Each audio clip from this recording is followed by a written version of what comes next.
Are you like trying to mock me? I kind of understand. Hey yo, here we go. Microphone check. 1 2 1 2. I said microphone check. 1 2. Can't nobody out here do it like me. Ain't nobody out here winning like me. Can't nobody out here do it like me. Just like me, like me. Can't nobody out here do it like me. Ain't nobody out here winning like me. Can't nobody out here do it like me. Just like me, like me. Okay, welcome in to a impromptu Aces Wild Chicago Sports Takes. This is Bears therapy session. For those of you that know who I am Ace, the master of ceremonies for Aces Wild, and with me tonight is my boy Turtle. Real quick, just a little recap, short recap. Bears drop another road loss to the Arizona Cardinals, 29-9. Typical Bears fashion. When you need a win the most, they find a way not to come through with it. Turtle, how are you doing tonight? I don't know. Yeah. Like, you try to make sense out of it. The day started really well. We had my son John's baptism. Nice. Everything was great. A lot of time with the family and friends. And, you settle in for an afternoon Bears game. They don't happen very often, usually at noon. You say, all right, we're going to settle in around, 3:05 for the Bears game. They're in Arizona, a team that, they showed a graphic during the game. Arizona was first in their division with a worse record and a much, much worse point differential than our lovely Chicago Bears, who were in last in the division. You say, okay, well, it's just that division, right? Like, everybody's good. And then they, as you said, a game they had to have, they find a way to lay just the biggest egg possible. But I mean, that's come to be who this Bears team is, and unfortunately, who Matt Eberflus is as a head coach. Yeah, we did the the pregame show, me and Mike, and we talked a lot about how the main reason, you kept Eberflus around was because of how he was able to right the ship last season with all the chaos that was going on, right? I understood it. I didn't agree with it. The Chicago Bears cycle of suck is, you never line up the QB and coach on the same contracts. And it kind of looks, like we're getting into that territory again. I don't want to speak too soon. The Bears came out, the first drive looked promising until they do what they do. They a holding call and then a sack and all these things.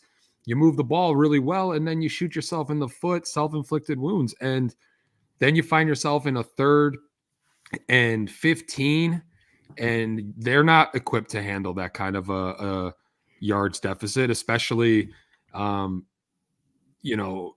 of late. They just have shown the inability to get those kind of big 3rd down plays when you need them.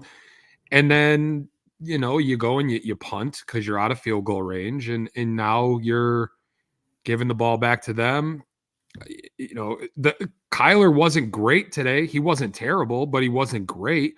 I mean, he completed 13 passes the whole game. They didn't have to complete passes. Arizona was running all over your defense. What was it, like 180 rushing yards at the end of the 3rd quarter? 188 with like a minute left in the 3rd quarter. Yeah, bro, like, come on. And at the end of the half, that's where I really felt it. You know how you can just kind of feel when the game's over? When they scored that touchdown at the end of the half, it felt like, okay, that's it. There's the Bears are going to be pushing too hard to make something happen. They were never able to find a groove on offense, which is, spoiler alert, That's kind of how it's been all season, except for 2 games against terrible teams. And we talked about this last week. I talked about it going into the Washington game, that if you could win those 2 games against Carolina and Jacksonville, right? And then if you would have won against Washington and this, then the narrative's a little different. But now the narrative is what the narrative is. You cannot beat good teams. You can only beat inferior teams. And that's where we're at right now. This Bears team is not a team that, if you were like, hey, go up against the Lions, come on. That's going to be a bloodbath, And I get it. You were down, 3 major starters on your defense. It's understandable. But what's not acceptable to me is the fact that week in and week out, this team comes so unprepared to start a game. And it's sloppy. So many pre-snap penalties and offensive holding calls and not lined up properly. And ultimately, yes, player execution is key, but you're the head coach of the team. Your job is to make sure that these guys know what they're doing, where they need to be, and to run these plays effectively. And that's just not happening. I'm going to hurt your soul here for a second, Ace. Hurt me. So you take this Bears team, you look at the roster, right? Everybody says, okay, we're in it. We've got the quarterback. We've got the weapons. We've got everything. We got the defense. Imagine what this team would look like. What are we, 8 games in? Mm-hmm. So we're 8 games in. As they sit, they're that fluke-ass play to end the game last week, and this horrible game, the game you gave away in Indy, you're those few plays away from being, 7-1? Yeah. Imagine what this team looks like with Bill Belichick as the head coach and Josh McDaniels as the offensive coordinator, rather than this clown car we got in Chicago and Eberflus and Waldron. Yeah. And I'm not, I get a lot of flack from people because they automatically assume that, Angelo's all doom and gloom and he just wants everybody fired and this and that. And I give time, patience to these players, to these coaches. Velus Jones, for instance, right? I knew he wasn't needed on this team, but for some reason, the Bears thought that he was needed on this team going into year 3 of a situation where you knew what he was. Turns out they knew what he was. Now he's not on the team. Eberflus, same thing. I talked about it last week. We had a Friday show. We had a show on Monday. I had a pre-show for this Bears game, and now we're here. And I'll say it again. Matt Eberflus has cost this team more than he has helped this team. Period. Point blank. And what if he cost them even more? I get as you do and everybody else in this business does, we get beyond 1 million texts when our team's playing, especially when they play bad. Yep. My boss texted me and he was talking about Eberflus and how could he leave Caleb Williams in the game. Let's talk on that for a second. You're talking about what Eberflus has cost his team. What if he just cost Caleb Williams? Why are you with Caleb Williams in the game, a game that means that you've already lost with a minute left in the game? Yeah. I get it. You're trying to give him the most experience you can. That's not the right experience. Nope. He's been running for his life for 4 weeks now. And now what if he's hurt? We watched him take a brutal hit at the end of the game, got up limping. Even if you left him in the game, whatever, you had whatever going on, you left him in the game and he got that hit and he gets up limping. Get him out of the game. Why do you have him take the next snap? That means absolutely nothing. Yep. There's nothing he could do on that play that was going to change his development. The offensive line was so bad tonight. It was so bad today. He ran the entire game from sideline to sideline just trying to throw the ball. Right. Everybody, I get, again, to go to the text message, I get a lot of people that text me, friends that text me, Turtle, man, this is the dude you said they need. Where's Justin Fields? Justin Fields would be running for 200 yards on this team. Yeah, he probably would. But at the end of the day, playoff time, that doesn't mean anything. The weather gets cold. You can't run the football as well. All those things. Caleb's running around trying to find somebody to throw the ball to, which and I know you know me, I jump around, but Keenan freaking Allen, man, you run your mouth about how you're not involved in the offense. Everybody comes in, so you traded for Keenan Allen, you don't get him involved.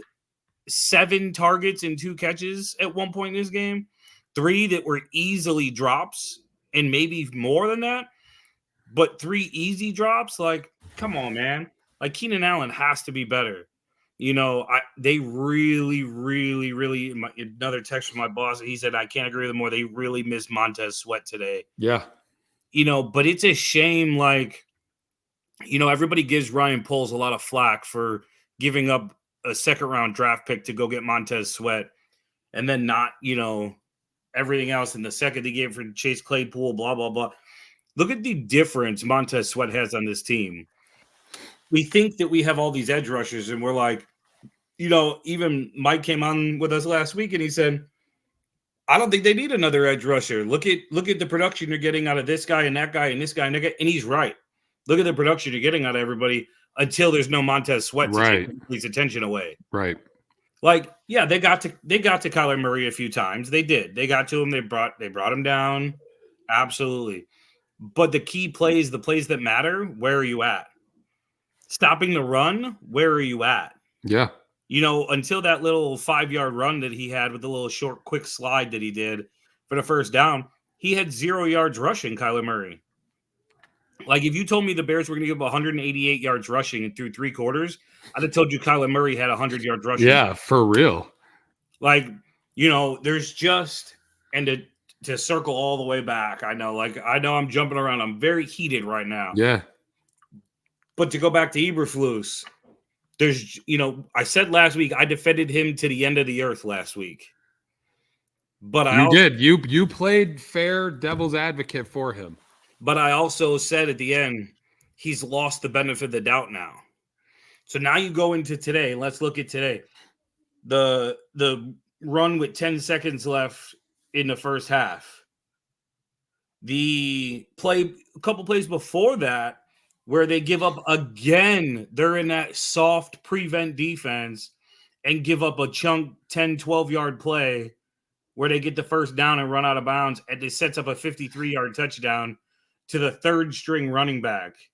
You know, yes, you had no Montez Sweat, but where's everybody else? Where's this amazing linebacking core that we're supposed to have? Where are they at shutting down the run?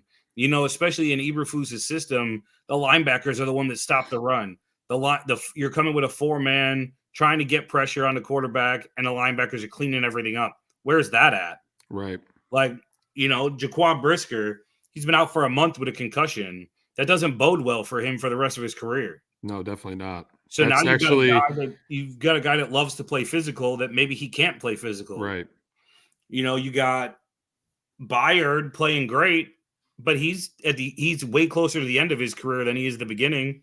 Right. He was just a fill gap for. Yeah, when you get these win now guys and then you don't win, you have to reset at that position. You know, and yes, again, no Montez Sweat, no Jaquan Brisker, no Kyler Gordon, and Tyreek Stevenson missed the first quarter and a half or first 2.5 series. Yeah. All that being said, because of what happened last week, we said it, or I said it, you lost the benefit of the doubt. Mm-hmm. So now instead of today going, if you win that game or you win the Indy game, whatever, or both, you have a game like today and you say, well, they didn't have 3 of their starters on defense. That's why they got gashed. Right. You don't have that luxury of saying that anymore. Nope. You can't say, well, it's not his fault. He didn't have his guys. I'm tired of watching this team come out of the gate slow. I'm tired of watching this team come out of the gate flat. Tired of watching this team not be prepared. Stupid penalties when they can't have them. You know, I don't agree with the Dexter penalty. I didn't think he got the usual advantage that they usually call that penalty on. But regardless, this team finds a way to have a penalty at the worst times. Yep. Like, damn, we gave a field goal. Oh, but we had a penalty, and now you get a touchdown. Yep. You know, you see the really good teams, like, they face that adversity, and it's like, okay, we got the penalty. Now we got to buckle down and still hold them to a field goal. The Bears don't do that. or okay, we went down and got a field goal before the end of half. Now let's go hold them and get the ball back to start the second half so we can go down and get a touchdown. And now this is a different game. Right. Instead, you give up a 53-yard touchdown to the third string running back to blow this thing open to 21-9 at the half. Yep. And then you come out of the gate and go 3 and out to start the second half. I understand there's a lot of blocking issues right now, but where is Cole Kmet in this offense? I talked about it in the pre-show. I said I would love to see them utilize the middle of the field more with Cole Kmet. Allow your guys on the edge to have a little more space by bringing the defense in to the middle of the field, utilizing one of your top paid guys on this team that they just completely forget about. The idea that Cole Kmet had zero effect the last 2 games, and you see the outcome of those 2 games. Maybe shouldn't that kind of, show you, hey, man, this guy's what kind of gets our offense going. And then, the Eberflus talk is so frustrating. And I hate the fact that, I'm at this point because people are just like, oh, you just want him fired. Like, nah, man, I would much rather this team's winning. Right. And I don't have to talk about firing another football coach. Especially because of what it means for Caleb Williams. Right. Because now you're going to put yourself in a spot where not only are you going to probably fire Matt Eberflus at the end of the season, but now you're going to go find another offensive coordinator, unless you're lucky enough to get a guy like Ben Johnson as your head coach or one of these offensive-minded guys that's proven to be good. I talked about this with my dad today. We went out for breakfast with my son, ran into some guy that was a Bears fan, pitched him, USN, and he's going to be checking it out, which is cool.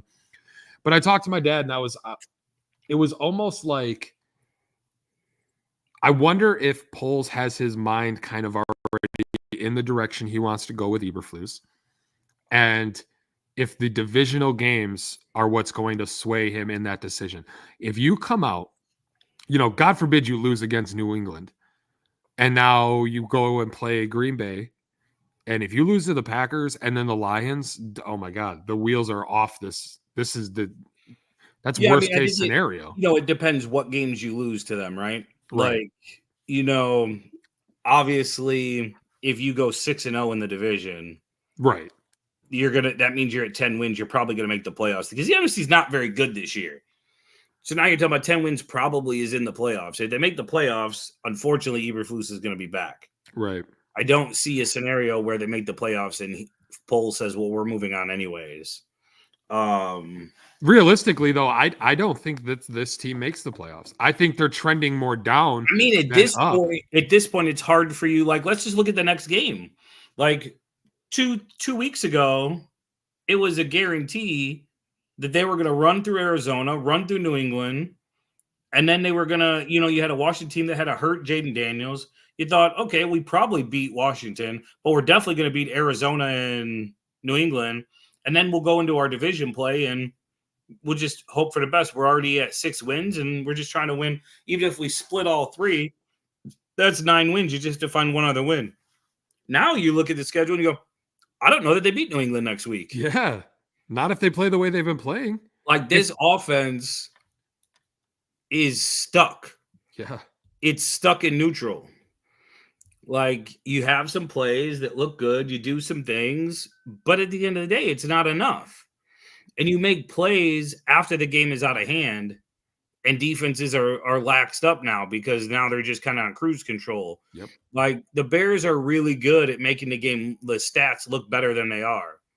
Like, fourth quarter down 3 scores and now or 2 scores. Now we're going to get a couple first downs and some plays. And next thing you know, Caleb's at 200 some yards and DeAndre Swift said, 75 yards. And you're like, damn, had a pretty good game. No, they didn't. It's all garbage time. Mm-hmm. And this team, they say, you can say what you want, but this team after last week's, they can say it didn't matter, it didn't affect them, but that you didn't see a team come out today with the intensity that, like, oh man, they got one on us last week because of that last second play. We're here to show everybody who we are. You look like just came out like, man, it's just another day playing football, no big deal. Like, And that's kind of the thing. You don't see that fire. We watched it all of Hard Knocks. They censored the shit out of Hard Knocks.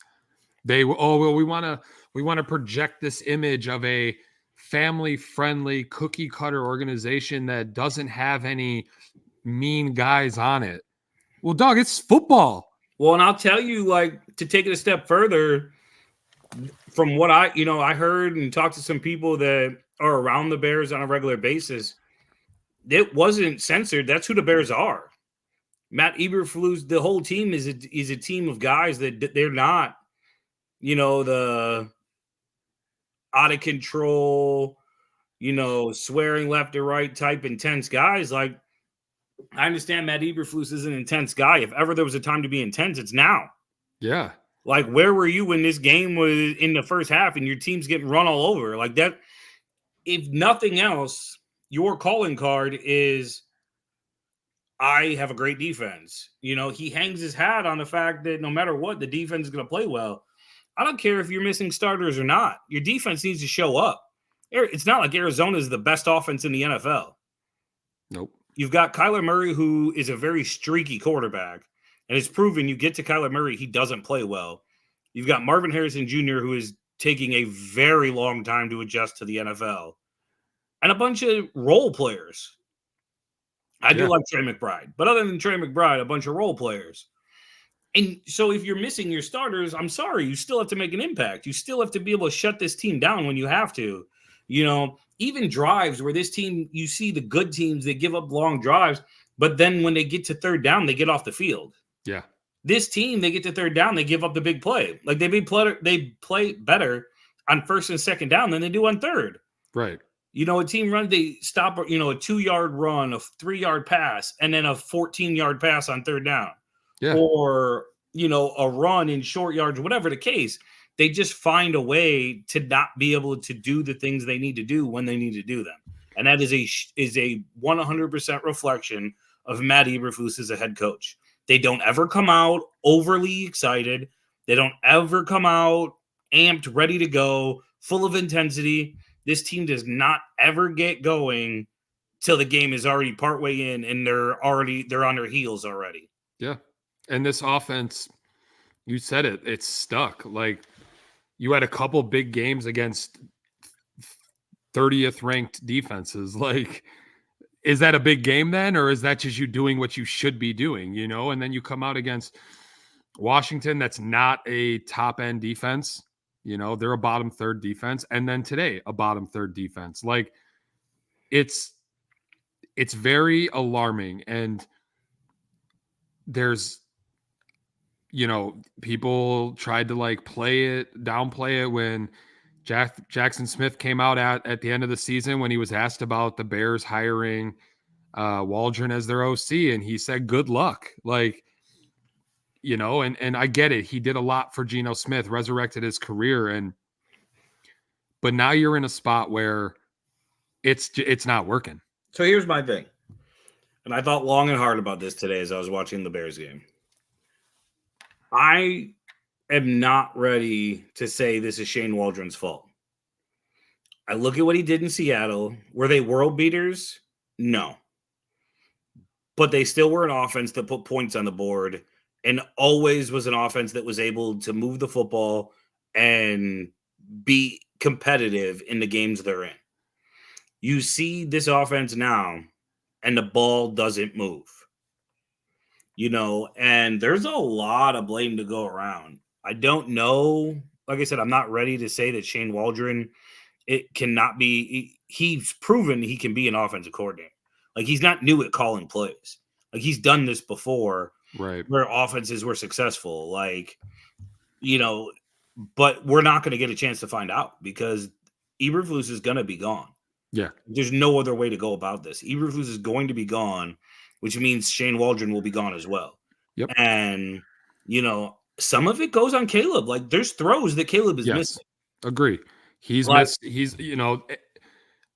There's a lot of throws this season that he's overthrown wide receivers. He doesn't have the touch on it that you need to. And Goes to the sidearm sometimes when he doesn't have to. right. And You know, yes, those are like, frustrating plays.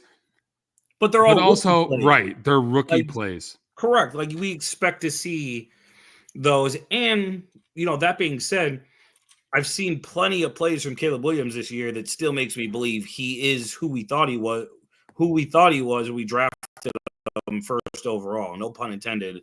Yeah, The late Dennis fitting. Green Yeah, fitting. and that the they played Arizona Cardinals. the Cardinals, yeah. But I truly mean that. Like we've seen enough plays out of him where I still feel like he could be a top 5 quarterback in this league, which is why you took him at 1. Right. But there's a lot of weapons there. Like even with a bad offensive line, it shouldn't be stuck at neutral. It's something that I thought about a little bit during the game too is you always hear building your team from the inside out, right? Anybody you ask, the defensive and offensive lines are the most important spots to start building. Look what Detroit did, right? They built from the interior out. And while all these weapons are great, I love that Rome's on this team. I love Keenan Allen being on this team. I love DJ Moore on this team. But 2 of those guys are deep threat guys for sure in DJ and Rome. And Caleb just doesn't have the time to allow that to develop downfield. And then when he does finally get somebody open, he overthrows them. So like now we're in a situation where you have to quick reads and get the ball to these guys quickly, these screen passes that I cannot stand. And then you have a game like today where Keenan Allen really dropped the ball, no pun intended, on being able to make an impact for his quarterback. Like it's so frustrating, and it's the same bullshit that we've watched for years with this Bears team. Defense, holds for a while, but eventually they break, and can we chalk it up on the defense? I mean, up until today, they hadn't allowed over 21 points. So, eventually you were going to run into a team that was going to put up more than 21 points. Especially and your offense, 3 of your starters. Right. And your offense just can't keep up. It's the same fucking story, the same old song and dance every single year. Right. And unfortunately, I don't see a scenario where Eberflus keeps his job if this team doesn't start to show a little more life. Like it's, but at this point, like they're so far in, to Matt Eberflus as a head coach. Like I think it's going to take more than just a little bit of showing that you can win games, you can do certain things. Like at this point, I almost feel like the Matt Eberflus conversation has become the Justin Fields conversation. Watching that Super Bowl last year, what did I say? I said, I'm finally ready to draft Caleb Williams and move on from Justin Fields. And everybody said, whoa, what happened? And I said, well, watching Patrick Mahomes go down the field, I can tell you right now, Justin Fields ain't the guy. Right. He's not that guy. He's never going to be that guy. So let's move on and get a guy that might be that guy. I've seen enough of Matt Eberflus to tell you he's not that guy. Like you can, I don't know that you can't win with him, but you're not going to be the reason that he wins. And I know that's you win. And I know that's hard to say when it comes to coaches because it's hard to say, well, you don't really win because of coaches. The players got to go out there and make the plays anyways. I get it. I'm not saying that coaches are the reason that teams win, but they're definitely the reason teams lose sometimes. Yeah, and I talked about it with Tarbill a week ago Friday when we did a show, because I said to him, I was like, because he said something about, you haven't noticed any of those bad coaching blunders the last couple games, and well, yeah, when you're winning by 30 points, those blunders aren't a big deal, and you're playing Carolina, right? And the really bad teams in this league. But when you're playing in a close game or a game where you need to come back and win, and these blunders happen, like then what? Then it is the reason you lose. And this is his 3rd season as the head coach of the Chicago Bears. I understand coaching is like any other job. You have to learn, And then you're either going to be good at it or you're not going to be good at it. And unfortunately, there are more checks in the negative column for me with Matt Eberflus than there are in the positive column. Okay, the positive column is what? He kept the team together last year. Cool. That's it, right? I mean, I get it. Like, they failed Justin to allow him to, and I don't think they wanted to keep Justin regardless. But now you're in a spot with Caleb where Caleb's dad made it pretty known on X that he does not agree with this coach. And now you go into a game where you needed to win with all this noise from last week that they kept listening to the whole week, into a road game where your coach hasn't been good, with 3 of your main starters on defense out, in a situation where it's a must win, and you lose. And now you basically put yourself behind the shed, and now you're just waiting for the person with the gun to come and put you out of your misery. I mean, obviously this is a week to week sport. Right. They go out and they rattle off a couple wins. They beat a couple division teams, especially if they beat New England and they go beat like the first 2 division games. You win 3 in a row. Now you're like, oh, maybe they're pretty good. Like, there's still enough there that at the end of the day, for me, you got to move on. Like, you have to move on. You have to go get a guy that's, where's the player development of this football team? Who can you look at on the field and say they've gotten exponentially better under this coaching staff? Nobody.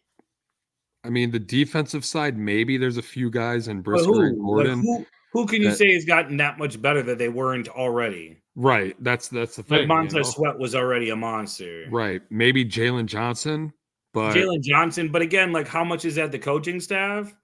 And how much is that just, who the player is? Like, Some players just get better every year already. Right. What is this coaching staff taught Jalen Johnson that's made him better? And maybe they have. Eberflus is a defensive guy. Like, he's got a good team. He's got a good system. Players usually look good in his defensive system. So, there probably is a couple guys on the defensive side that have gotten better, but not enough to say, damn, that guy's he's a good football coach. Like, he's a good head coach. No, he's not, though. He's a good defensive coordinator. That's it. But the head coach needs to be responsible for everything. You have to see what's going on both sides of the ball and understand how to correct if it's not going well. And he doesn't know how to do that. And not just the X's and O's, right? Like, the team, like, he's a good defensive coordinator. He's going to have good X's and O's. He's a good play caller. He's a good system put together, a good defensive system, those type of things. But where is the discipline of this football team? Where is the I'm just going to be better than you beat you because I'm better than you? The pride of just who I'm facing, we're just going to run over them. Where is that win at all costs? Like, I'll be honest. I'm the biggest Dan Campbell hater there is. I thought he was a joke when he was in New Orleans. I thought it was, which I still do think, but I thought it was a joke when they hired him in Detroit. He's a weird dude, but look at what the football team does. That team is intense every single time they take the field. They take it like it's the last time they're going to be on the football field. They play their asses off. The defense, everyone said, well, the defense is going to take a huge step back without Aiden Hutchinson. Who are they going to go trade for to make up for it? And he just said, man, next man up. He said, well, if we can get to the Super Bowl, he has a chance to play. And everybody laughed. It was like, yeah, but that's the Super Bowl. And he was like, well, that's what we're in this business to do, is to get to the Super Bowl. Like, that team is looking at the Super Bowl where the Bears are looking at, how do I beat Arizona? How do I beat New England?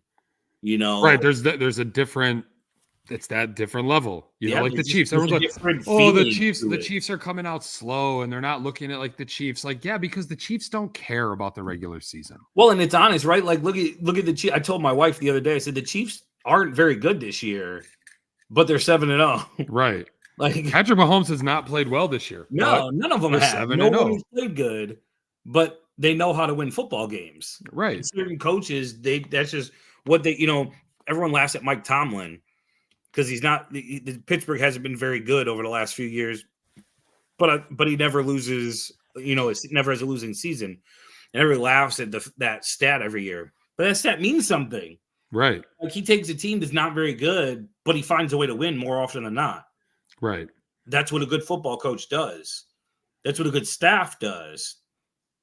And, to your point, like it starts to get frustrating as a Bears fan every year, every head coach, every offensive coordinator, every quarterback, everything.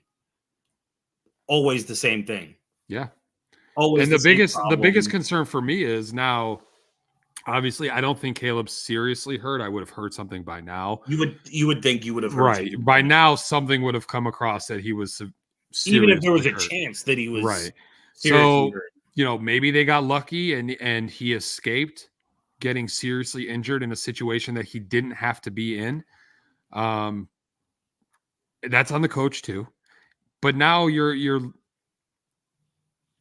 Caleb's got a weird agency situation, right? For his contract. He doesn't have an agent. He has a team of people around him, which include his father, right, who has expressed that he's not behind this coach. Right.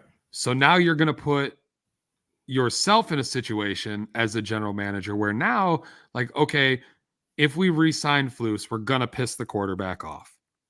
Right. And then do we get that guy re-signed for our team? Probably not. Right. Caleb's not going to sign with the Bears just because it's the Bears. He will only re-sign, I guarantee it, if it looks like or they do win something before his contract is up. And I'll take it a step farther. Going into this year, the Bears had a lot of hype. A good year, even if you make the playoffs, win a playoff game, whatever, you build that hype. The way it's going now, you lose all of that. Like the Bears have finally become a team that players want to go play for. Right. They want to play with Caleb. A lot of teams have said, "Oh, I love what Chicago's building over there." Now you have this stuff, and it's like, maybe I don't want to go to Chicago. Right. And that's just the day and age we're in, where players have so much control and so much leverage.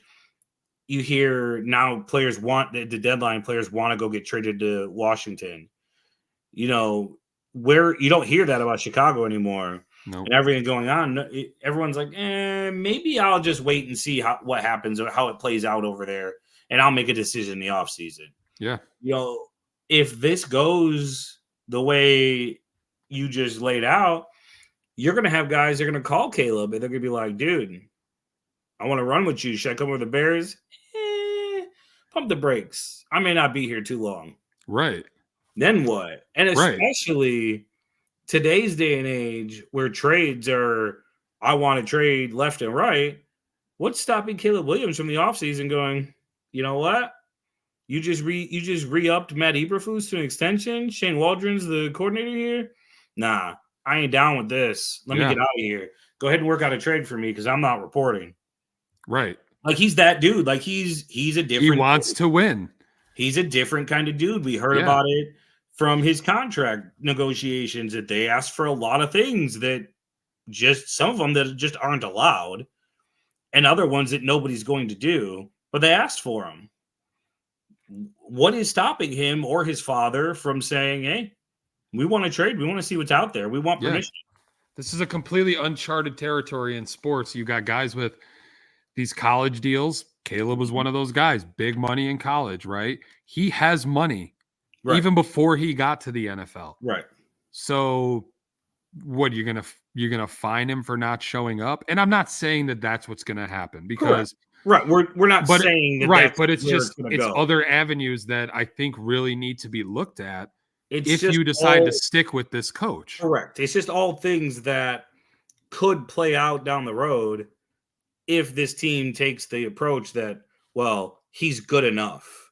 Right. Right? Like, that's what it comes down to. Like, well, he's okay. He's all right.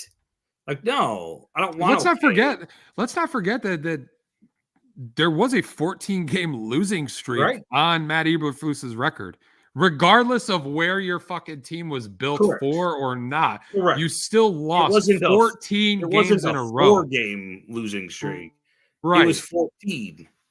Right. You still like that's a lot of games to lose in a row in the NFL. You see, to not even accidentally fall into a well, I win. was to say, you see bad teams accidentally find a way to win a game. Well, look at the Panthers just beat the Saints today. Right. That's an accidental win. With You think Derek anybody Carr thought back. that? Right. You think anybody thought that was going to happen? Absolutely not. Hell no. But he just didn't even accidentally Right. fall into one.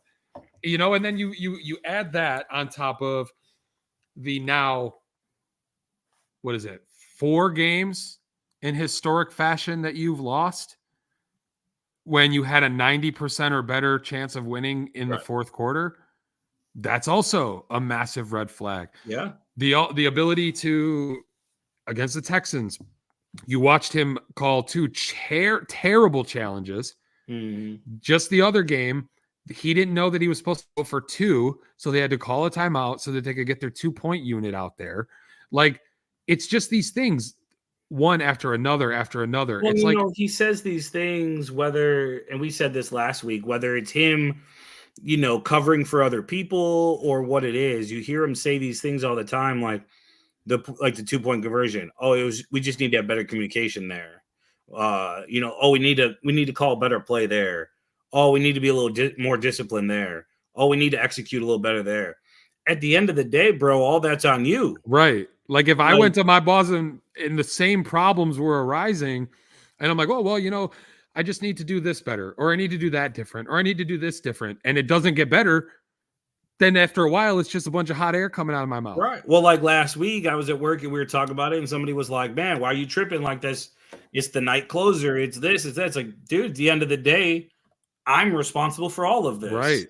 Right. It's the same thing. Like, even if Shane Waldron calls a bad play, or Tyreek Stevenson is in the 4th row having a beer with a fan instead of playing defense, or whatever the case is going on, the offensive line is a turnstile and Caleb's running for his life, whatever is going on, at the end of the day, he's being paid to figure out how to win a football game regardless. Right. And at some point, Ryan Poles has to look at him and say, you need to win, period.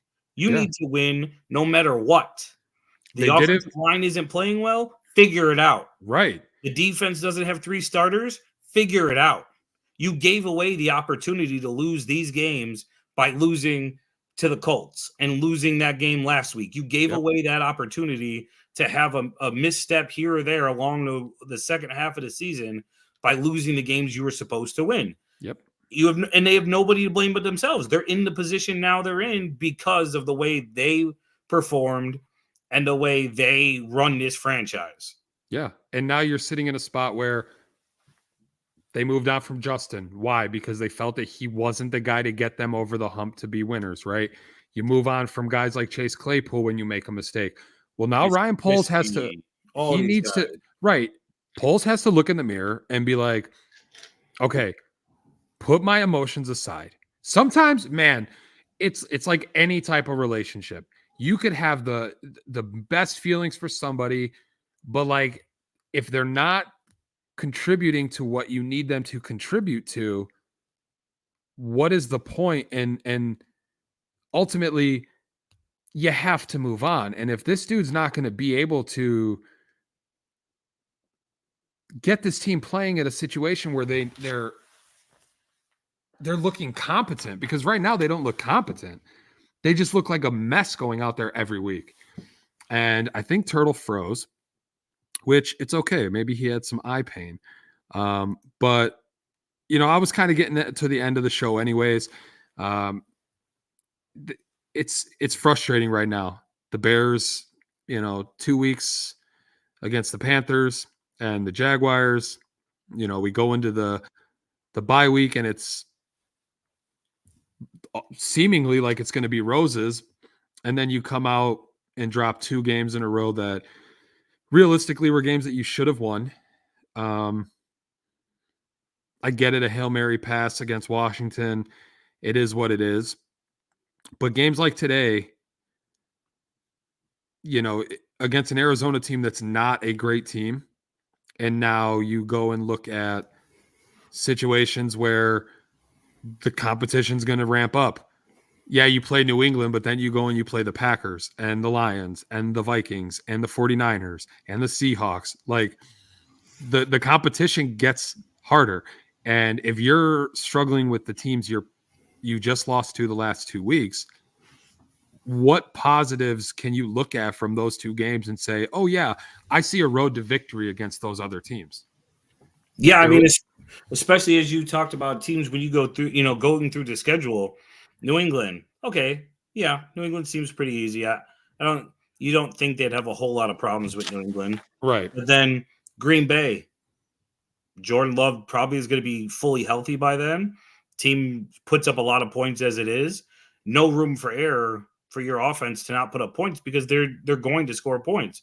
Detroit, a defense that you probably figure they're probably going to suffocate this Bears offense. Oh. Minnesota, another team with a really good defense that has an offense that could put up a lot of points at any given time. You got to play all of them twice. Then you look at San Francisco, another defense that's probably going to suffocate this Bears offense, and then an offense that can really challenge this Bears defense. And Seattle, okay, Seattle and New England, I probably figure, okay, you probably win those 2 games, but I could see them losing to Seattle. Oh yeah, I definitely see them losing to San Francisco. I see them losing to Detroit.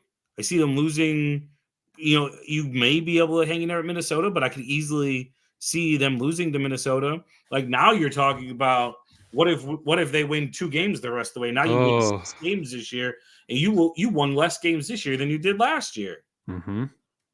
But I truly believe full-heartedly that regardless what happens this year, because I don't believe that there's a scenario where the Bears go on some roll where they win 6 of the last 9 games. No shot. Or 7 or something crazy like that. No. But just even if they win a handful of games, and honestly, even if they make the playoffs, like I could see, I truly believe Ryan Poles is a smart football man, and he will look at this and go, we need to make a move.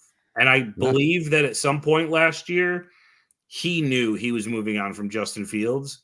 And I think at some point, it may have been today, he's going to look at this thing and go, I need to move on from Matt Eberflus. Yeah, I mean, if it's not today, I guarantee you it's the Green Bay game. Because if they play the way they played today, they're not beating the Packers. I wish we could sit Ryan Poles down and give him truth serum and ask him, what was it that made you think that you should keep Matt Eberflus? Like, even if you thought, okay, Eberflus, he was okay, I think we could win with him. When you see all the problems he's had with discipline and, penalties and all like the little stuff that head coaches are either really, really good at or really, really bad at, there is no in between. When you see a guy like Bill Belichick that was available, how does that not even cross your mind? Like, the only thing I could think of, and the only logical thing that I've thought is they brought a new quarterback in, and maybe he was like, okay, well, the defense is set. We don't have to worry about that side of the ball. So let's keep him in place so that all we have to focus on now is how the offense runs. I understand that, but here's the fucking problem with that logic. The NFL is now an offensive-minded league. So did you really think the defense would take that significantly of a step and backwards? What happens when you get injuries and stuff like that? Like, if your defense isn't there, isn't that top 5 defense for an entire season, those games it's not. If your offense isn't moving the ball, you're going to lose. Right. And I talked to get out of hand really quick. I was talking with my dad while we were at breakfast, and I was telling him, like, this is a game with all these injuries where you're going to have to score points. Right. We knew that these games were coming where your defense, while they've been great, they're going to allow points at some point. Can your offense keep up? And I told him I didn't think that they could. And sure enough, it came to fruition. This Bears offense pissed down their leg, and now we're sitting in a situation where you're 4-4 going into basically a meat grinder over the end of the year. And you're right. Like you forfeited the benefit of the doubt when you lost today, you lost last week, and then you lost the Colts game. Those 3 victories or those 3 games should have been victories. At least 2 of them should have been. You know, so now you're in a spot where you don't have that leeway anymore. And oh God, I am terrified of this back half of the season. And it's going to be, call me a pessimist all you want, but I see a very difficult way for them to even win 3 more games this year. Yeah, I mean, like we said, you go through the schedule, you look at, okay, New England win. Maybe not, but you think it's going to be a win, Right? Those 6 divisional games, man, that could go. They could. There's a scenario where they could go in 6. Absolutely, especially if they're playing this way. Like you play the way you played today, and even last week they didn't play good last week. The defense did until the last drive, but the offense didn't. So, like, you go into these 6 games with that kind of performance, you could find yourself 0-6. Throw San Francisco in there. San Francisco is a loss in my mind. Yeah. I don't see how this team beats San Francisco. I don't see how this team beats Detroit. They always seem to play Detroit really, really well. With Matt Eberflus, the defense does, but I this year I don't see it. Like, that defense is so good and this offense is so bad right now. It's hard to see and to talk yourself in to saying, well, this is how they beat this really good football team. Right. And because they got what? They got 8 games left? Yeah. They got the 6 divisional games. New England. No, they got 9 because 9 games. They got the 6 divisional. They got New England, Seattle, and San Francisco, correct? Yes. So here, let me ask you this. I'm going to go through the last couple of teams that they play because they play the division twice. You tell me if you're confident in the coach that we have to be able to out-scheme the coach he's going against. My dad is blowing up my phone right now because all day he's been kicking my ass in fantasy football. Yeah. And my dad's like the ultimate pessimist. He's always like, "Oh, you're going to beat me. Congratulations." It's like the second quarter of the first set of games. He's like, "Congratulations, you won." So, like, he kept talking. I was like, "Dude, like, Olave left the game, like all these things." So now, anyway, long story short, I'm up 34 right now, but he's got 3 guys left. So he's just blowing my phone up during the show. He's like, "You cried all day, and now you're up 34." I'm like, "Dude, you have 3 guys left." Yeah, I'm losing by 30 points in fantasy right now, but I have Hopkins, I have Aaron Jones, and I have the kicker for the Chiefs. So like he's bugger. But so all right, so he's got Baker Mayfield, TJ Hawkinson, and the kicker for Minnesota. Like, you're only down 34. Like, you got a really, really good shot. Right. But anyway, sorry. All right. So New England, Flus or the other one? Mayo. Win. Okay. So you think Flus can win that game? Matt LaFleur or Matt Eberflus?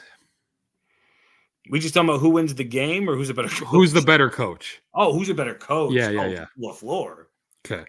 O'Connell. I guess it's a toss-up between Eberflus and Gerard Mayo. Right, that's what I'm saying. But I'll give it to Eberflus. O'Connell or Eberflus? I'm not a Kevin O'Connell fan, but he's a good coach. Like, Dan Campbell. I think he's a better coach than Eberflus. Dan Campbell or Matt Eberflus? I gotta give it to crazy man Dan Campbell. Right. Kyle Shanahan or Matt Eberflus? Oh, I love me some Kyle Shanahan. Yes, absolutely. I'm not gonna lie. Like, every year when the Bears are out of it, I start rooting for San Francisco. I really like Kyle Shanahan. I just love that they always beat the Packers. So that's I really like Kyle Shanahan. I'd love to see him get a Super Bowl ring. Like, and who's the coach of Seattle? Whatever that new guy's name is, that Callahan. Yeah, something like that. I'll give it to Eberflus. I'll give just because he's a new coach. Yeah. So you might win. Oh God. They might realistically only win 2 more games the rest of the so that's what I was saying. Like, you figure Seattle and New England are done. I'm gonna put both of those as wins. Okay. So now you're at 6 wins. Yeah. You've got 7 games left. Yeah. San Francisco is a loss. Yeah. Is that in San Francisco or is it here? It is at San Fran, so that That's is definitely a a loss. Yes. So you've got six wins with 6 games left, all division games. Yeah. Even if you're lucky enough to split all 3, because is there anybody there that we really think the Bears are going to beat twice? No, absolutely not. I'd be surprised if So- they beat any of them once. So now you're saying, let's just say we split all 3 of them. That's 9 wins. That's not enough. No, it's the same record. Well, no, they had 7 wins last They year. had 7 last year. So it's 2 more wins, but still, like, it's not enough progress to say we're not only are we gonna bring you back, but we're gonna extend you. Right. Because you're not And gonna bring them back in a lame duck year. And that's the thing about it is there's nuance to this conversation. You know, yes, you won 2 more games, but the way that the losses happened, Mhm. there's no And the shot games in my that you mind. I will lost. be surprised if they win 2 divisional games this year. With the I way mean, they're playing, you have their I schedule would be up right now. shocked. Yeah. Start from the beginning. So New England? No, from the Oh, very from the beginning. okay, so from week 1. Titans. Should have been a win. It was. It is right? a win, right? Right. Texans. 19-13 they I lost. could see that a loss. The Colts should have Win. been a win. The Rams they won. The Panthers they won. The Jaguars they won. They lost to the Commanders. Should have been a win. The Cardinals game today Should they have been a lost. win. And now you go into you You play New figure right England. now you should be 7-1. Yeah, maybe Realistically, 6-2. maybe 6-2. But now you're going into it 4-4. Yeah, And I understand it's only two game difference, but it's a big 2 game difference. when the back half of your schedule is as loaded Correct. as this, it is a huge difference. Like everybody said, oh, they got a really easy schedule until this week. Right. What did we talk about all the way up until Right. after next week? That you have to get the wins against the Correct. teams that are soft on your schedule. Well, and because that's why the everybody landing says, at oh, the well, end. everyone says, oh, well, 7-1 is hard to say that it should be 7-1 and it should be this or should be that. It had to be. Right. It had to be. It was the only way you were going to get wins because the back end is so tough. Yep. And if you wanted to be taken seriously, you have to win games like the Colts game that you blew, like the Commanders game that you blew, like this game where you just came out completely inept in every phase of the game. And like as we watch the NFL every week, as we do, because we're for the shows and for different things and just our general interest, like we follow every game every week. Good football teams have bad games, but they're so good the rest of the games and the games that they should be good that they're afford themselves that misstep here or there. Yep. That one really bad game where it's like, they had a bad game, they lost. Or a lot of good teams, they have a really bad game, but they still find a way to win in the end. Right. Like, yeah, you looked really crappy the whole game, but you found a way to win at the end. They do that once. The rest of the games, they steamroll. Yeah. That's not who this Bears team is. Not at all. Like, you take a team that everybody thought they were one of the best offenses in football. Obviously, they've had line problems. They've had line injuries, different things to that. I get it. But still, man, we've seen teams win football games with bad offensive lines before. Yeah. Like, I just think that today was really a must-win game. They didn't win. They didn't look especially even because of competitive. last week. Right. And you didn't look competitive. The team looked very disinterested from the opening go. Another game where you failed to put a touchdown on the board. Well, and then you have the Tyreek Stevenson situation that comes out today before the game. Jay Glazer reported that when Stevenson was told he wasn't going to be starting this week, he pulled himself from practice. Yeah. And yeah, right. Because Mike Tomlin would have allowed that shit, right? And the ultimate discipline is he missed 2 series. Yep. Yeah. Like, and the crazy thing is Terrell Smith played good on both series. Yeah, he did. He did play well. You're right. So now you're saying, well, you just got an opportunity. You played really good on both series you played. You had a play in both of them that caused Arizona to punt the ball, take your ass to the bench. The dude that quit on the team in practice last week and in practice this week is the guy that I'm going to roll with. Mm-hmm. Like, Because now I'm you put sorry, yourself in a like, situation where it he's just gonna. doesn't sit well with me. Like, I understand you needed to win this football game, but if I'm the coach of the Chicago Bears after last week goes down the way it does, and then he pulls himself from practice after I tell him that he's not going to be starting this week, you know what? You don't need to dress this week. Yeah, man. You have to. Where Accountability has to be held. Yes. It's not like he's your superstar fucking player. I mean, don't get me wrong. I really like him. I like him a lot. Yeah, so do I. I think he's a good But player. at the end of the day, he's not bigger than this football team. Yeah, I mean, he's not. You know, and when you go through, Matt Eberflus, another fun fact to add to the bad ledger, is 0-18 on road Sunday games. That dude just can't win on the road on Sundays. Like, it's not even a joke at this point. He just can't. Yeah, I mean, unfortunately, it's making the Bears a joke at this point. Right. And now you go into a back half of the season where the only non-Sunday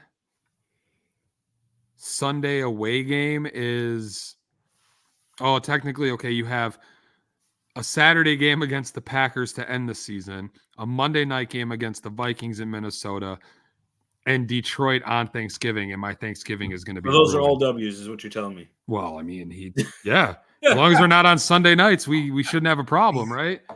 It's so frustrating, man. And I was going to come out here and I was going to be obnoxious about how I hate blah, blah, blah. But like, it's realistic, all the bullshit that they're showing. I don't think there's been any outlandishness. Right. And I think it's situations that need to be brought up. You're talking about a team here that had high expectations going into the season, and you are failing. Right. And you are failing to reach those expectations. Yeah. Yeah, I mean, it just, at this point, like I said, I think if Ryan Poles is being honest, this is not who he thought the Bears would look like. No shot. 8 weeks into the season. Yeah. You think these would be the stories that they were hoping for? Absolutely not. Not just record-wise, like just overall who this Bears team is. Who is this Bears team? Right.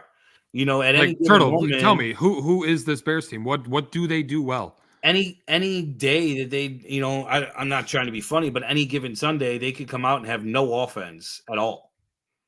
And it's like, that's just not who you thought they would be 8 weeks in. Like, you thought, okay, it'll take a couple weeks for them to really hit their stride. Yep. But 8 weeks and no touchdowns in certain weeks? Like, come on. Mm-hmm. Yeah. I mean, one good thing is Caleb didn't throw any interceptions again today. Right. Cool. 8 weeks in and you're playing really, really crappy offense against two of the worst defenses in football? Yeah.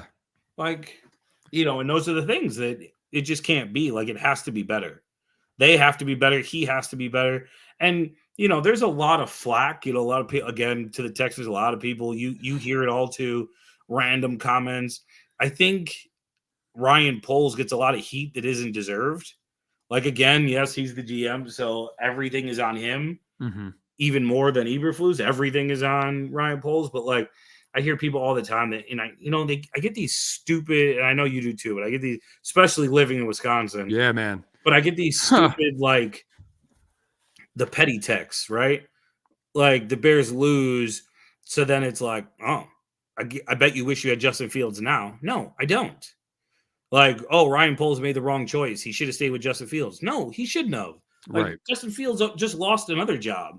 Like, Justin Fields is not the guy. Like, I hear right. Justin Fields got benched with a winning record. Right. Like, I hear all the time, like, the Bears failed Mitchell Trubisky. The Bears failed Justin Fields. No, both those players are horrible. Right. Like, the Bears, they both had opportunities somewhere else. Correct. Like, the Bears failed themselves by drafting both those guys. Right. Like, those decisions were wrong. The decision to move on was not the wrong one. And I hear all the time, the one I'm getting now almost every single day, especially on Sundays, is, oh, they should have just paid David Montgomery. They should have paid David Montgomery. It'd be a different thing. Why? First off, what is David Montgomery doing that DeAndre Swift isn't? Like, DeAndre Swift is plenty good. And he's had his moments where he's better than good. And the things that David Montgomery's doing right now is behind an offensive line he wouldn't have in Chicago, didn't have in Chicago, which is why he's doing things he didn't do here. Like, right. And that's the thing. Like, if you want to be mad at any situation, be mad that after 3 years on the job, the offensive line isn't significantly better. That is a reason to be mad. Don't be mad that he moved on from Justin Fields, who wasn't going to be the guy. Right. You watched him in Pittsburgh. Yes, he had a winning record, but also, did you see how pedestrian the offense looked? Right. Same with Mitch. People, oh, yeah, blah, blah, blah. Why? Mitch had one great game against a terrible Buccaneers secondary where he put up 6 touchdowns, and that was the greatest moment of his career. Well, and you look at like Justin Fields, like Caleb Williams is already a better quarterback than both of those guys. Right. And we've seen very little out of Caleb Williams. Yeah. And he's already like light years ahead of those two as a quarterback, and I hear, so I got into a debate with somebody the other day about the offensive line. They said, I hold Ryan Poles personally responsible that he has done nothing to fix the offensive line. And I said, I think that's the wrong take. I think Ryan Poles has done a lot to try to fix the offensive line. Right. If you say that you're upset that Ryan Poles has not put a quality offensive line on the field, I get that. But I don't agree with the people who say he's done nothing to fix the offensive line. Right, like he's made moves to try, but he's made moves. I don't think clearly they weren't the right moves. Right, like at the time, the Nate Davis signing seemed like a good signing.